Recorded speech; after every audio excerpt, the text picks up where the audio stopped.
Gujarati animation series Lalo Shri Krishna સદા સહાયતે। તો આજે સાંભળો લાલા અને ભૂરાની એક નવી વાર્તા। ભાગ 1। સંકટમાં ફસાયેલી ગાયની મદદે લાલો। લાલો અને ભૂરો ખૂબ જ સારા મિત્રો છે। તેઓ દરરોજ પોતાની સાયકલ લઈને જંગલમાં ફરવા નીકળી જાય છે।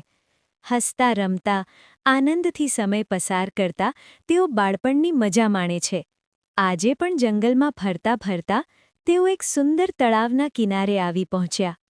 શાંત પાણી અને સુંદર વાતાવરણ જોઈને બંનેને નહાવાનું મન થાય છે। ભૂરો અને લાલો ખુશીથી તળાવમાં કૂદકો લગાવે છે।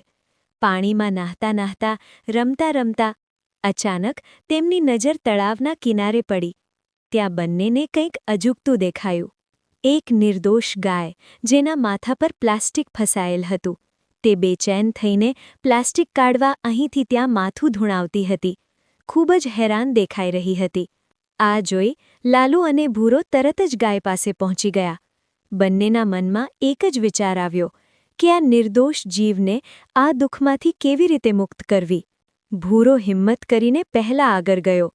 તે ગાયના માથેથી પ્લાસ્ટિક કાઢવાનો પ્રયાસ કરે છે, પણ એકલાથી એ શક્ય નથી લાગતું। ત્યારે તે તેના પરમ મિત્ર લાલાને મદદ માટે બોલાવે છે। હવે લાલો અને ભૂરો બંને સાથે મળીને પ્લાસ્ટિક હટાવવા પ્રયત્ન કરે છે। થોડા પ્રયત્નો બાદ આખરે પ્લાસ્ટિક નીકળી જાય છે। લાલો ભૂરાને સમજાવે છે કે પ્લાસ્ટિકનો ઉપયોગ નિર્દોષ અને બોલી ન શકતા પશુ પક્ષીઓ માટે ખૂબ જોખમી છે, એથી આપણે તેનો ઉપયોગ ટાળવો જોઈએ।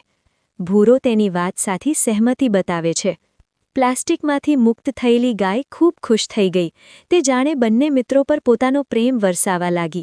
બીજી તરફ હવે સંધ્યાનો સમય થઈ ગયો છે। સૂર્ય ઢળતો જાય છે અને લાલો તથા ભૂરો પોતાના ઘર તરફ પ્રયાણ કરે છે। રસ્તામાં તેઓ આજે તળાવમાં નહાવાની મજા અને ગાયને કરેલી મદદની વાત વાગોળતા જાય છે। ઘરે પહોંચ્યા પછી તેઓ ફરી પોતાના મિત્રો સાથે રમવા નીકળી જાય છે।